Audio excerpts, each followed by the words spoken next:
name is Samantha. At the beginning of the talk, you talked about ways to preserve culture. You said language was very deep as opposed to taking off your shoes is not as deep. What are some other ways you believe can be used to preserve culture?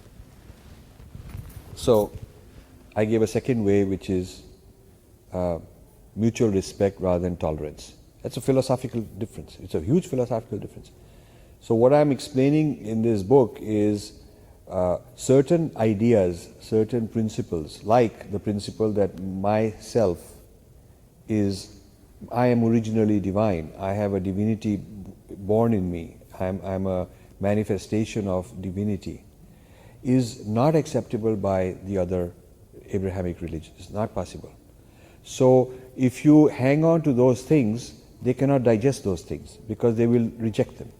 So I propose identity through those differences which are not digestible by the other.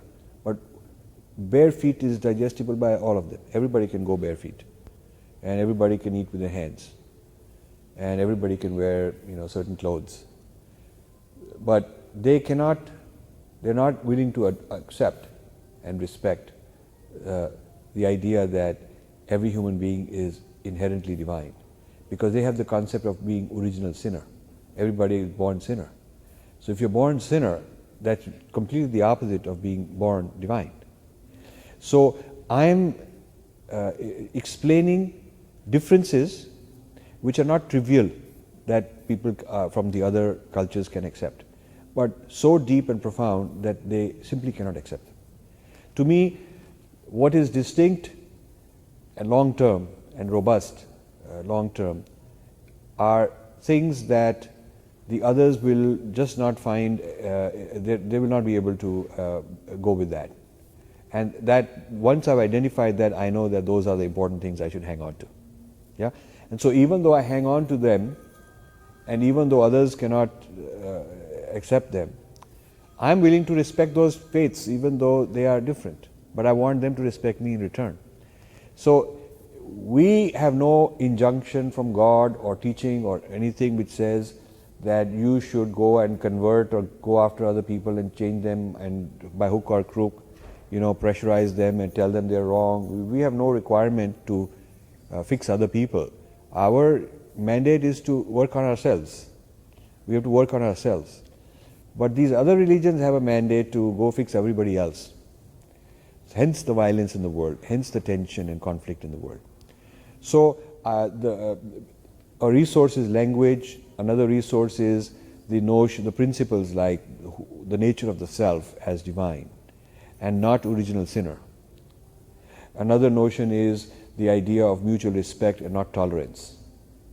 Another notion is that we're not dependent on some historical event, because we all have that potential in us. We have that, the potential of our great beings that in our past. We all have that same potential in us. So we study about them just to get inspired, not because that happened only once and will never happen again. You see.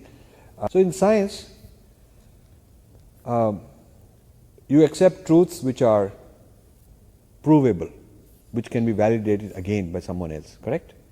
You cannot accept something which one guy claimed and nobody can ever have that same experience. You can't do that.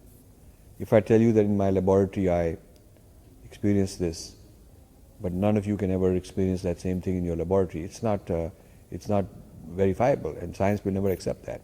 Because if I claim something in my laboratory, then many people will have to be able to get that same result in their laboratory. That's how science works.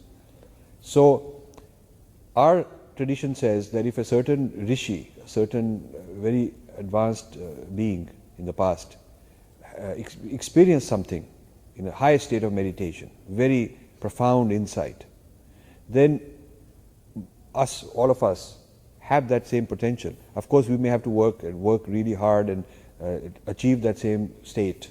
A lot of discipline, lot of training, lot of meditation has to be done to achieve that same state.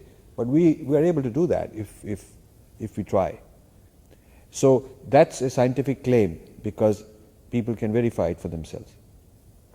But another faith which says that once upon a time there was a God came and this is what Jesus heard, but no other person can ever have that again.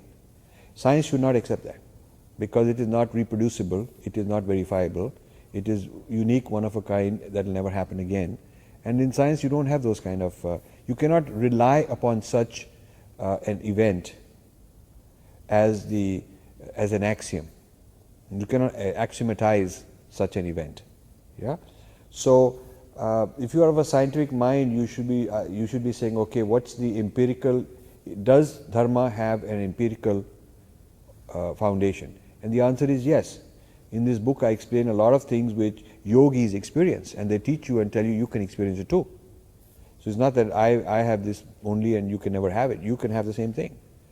So in the Abrahamic religions, they're not willing to make claims which are such that you can have the same experience as Jesus had, or Muhammad had, or Moses had. You see?